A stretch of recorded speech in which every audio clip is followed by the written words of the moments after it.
दुर्गा नदी के किनारे बसा एक गांव फूलपुर। गांव में कुछ 100-150 लोग रहते थे। अंजलि, जो कि पास ही के जिले में रहती थी और 12वीं पास कर चुकी थी, उसके पिताजी ने बेटी को जल्दी विदा करने के लिए उसकी शादी फूलपुर गांव के मुकेश से करवा दी थी।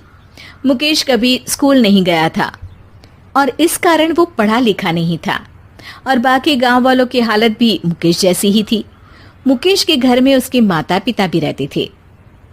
सासू माँ, मैं बाहर मंदिर तक जा रही हूँ, आधे घंटे में आ जाऊंगी। अरे अभी कहीं जाने की जरूरत नहीं है, चुपचाप जाके रसोई में रात के खाने की तैयारी करो। और ये घूंघट क्यों हटा लिया है तुमने? क्या पता नहीं कि इस गांव में औरतें बिना घूंघट के नहीं रहती? रात में अंजलि छत पर जाकर अपनी मम्मी से बात कर रही होती है। तभी गांव की 3-4 औरतें उसे देख लेती है और दरवाजे पर आकर उसकी सास से शिकायत करने लगती है। और क्या हुआ? अरे छत पे तो देखो, आपकी बहू मटक मटक के किसी से फोन पर बात कर रही है। दिन भर फोन पे लगी रहती है। अरे कल तो मंदिर के पास वो क्या कहते हैं, सेल्फी ले रही थी। शहर की बहू रखना अच्छा शान की बात है, पर देखना इसके लक्षण से ये तो तुम्हारे परिवार को बदनाम ना कर दे। ये पहली बार नहीं था जब सास से गांव के लोगों ने अंजलि की बुराई या शिकायत नहीं की हो। अब तो ये रोज की बात थी। अंजलि ये सब सुन लेती है। जब वो नीचे जाती है तो मुकेश भी वहां आ जाता है। सास कहती है, बेटा, लोग घर आकर शिकायत करने लगे हैं बहू के कामों की। देख लो, पति हो, संयम से रखो इसे। माँ जी, मैं तो अपनी माँ से बात कर रही थी क्योंकि यहाँ कोई बात करने लायक ही नहीं है और अब मैं माँ के पास ही रहूंगी। वहाँ क्या रहना, वहाँ बाहर के लोग तो ठीक है पर घर के लोग भी इज्जत ना दे सके। अरे नहीं नहीं अंजलि, ऐसा नहीं है, धीरे धीरे सब ठीक हो जाएगा, तुम फिक्र ना करो। अरे बस कुछ बोलना ही नहीं है, सर पे चढ़ा रखा है बहू को। सास मुकेश की नरम बात सुन के वहां से मुंह चढ़ाकर चली जाती है। मैं तो कहती हूँ हम दोनों शहर चले जाते हैं। मैं पढ़ी लिखी हूँ, मुझे वहाँ नौकरी भी मिल जाएगी और थोड़े दिनों में आप भी वहाँ कुछ काम ढूंढ लेना। अरे नहीं नहीं अंजलि, हम यहाँ ना गांव का खेत, माँ पिताजी को छोड़कर शहर नहीं जा सकते। माँ पिताजी को कैसा लगेगा और गांव वाले क्या सोचेंगे? ये कहकर मुकेश सोने चला जाता है और अंजलि की गांव वालों द्वारा बुराई का सिलसिला बहुत दिनों तक चलता ही रहता है। लेकिन अंजलि गुस्सा ना दिखाते हुए समझदारी से काम लेती है। बारिश का मौसम चालू हो जाता है।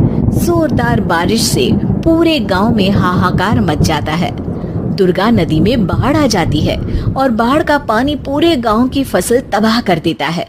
फसल की ये हालत देखकर गांव वाले निराश हो जाते हैं और बात तो यहाँ तक पहुँच जाती है कि कुछ लोग तो अंजलि को इस सब का दोषी ठहरा देते हैं। अरे पूरी फसल तबाह हो गई, पता नहीं किसकी नजर लग गई है।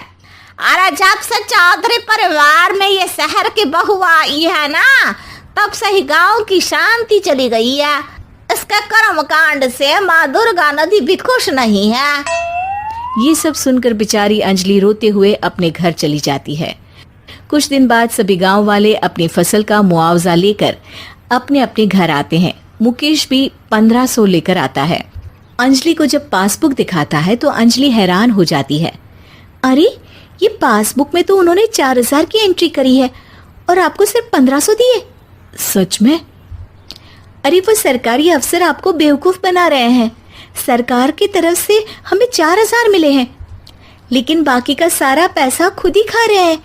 आप लोग के अनपढ़ होने का फायदा उठा रहे हैं। ये सब सुनकर मुकेश परेशान हो जाता है, लेकिन अंजलि उसे हिम्मत से काम लेने को कहती है और सुबह होते ही मुकेश को पंचायत कार्यालय ले जाती है और साथ में गांव के और लोगों को भी। आप सरकारी बाबू क्या गांव के लोगों को बेवकूफ समझते हैं? आपको क्या लगता है ये पढ़े लिखे नहीं है तो आप कुछ भी मनमानी करेंगे? ये बेचारे दिन रात इतनी मेहनत करते हैं, ये हमारे अन्नदाता हैं और आप इनके साथ ऐसा धोखा करते हैं। अरे क्या बके जा रही है ये लड़की, किस धोखे की बात कर रही है? अपने कांड करके नदी माँ को नाराज करके हमारा नुकसान करके इसे चैन नहीं मिला क्या?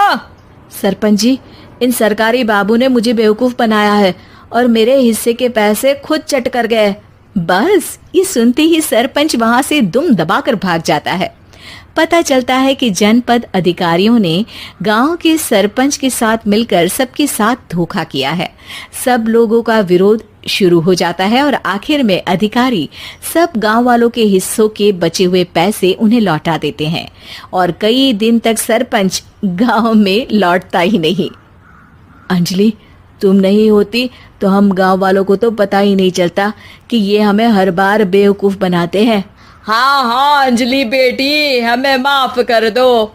हम सब तुम्हें बुरा भला कहते रहे, लेकिन तुमने ही आज हमें बेवकूफ बनाने से बचाया है।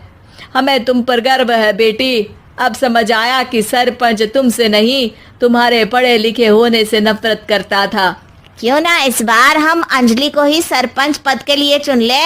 क्या कहते हो गांव वालों? पढ़ी लिखी सरपंच। बस पूरा गांव अंजलि के लिए ताली बजाता है और अंजलि की सास उसे खुशी से गले लगा लेती है।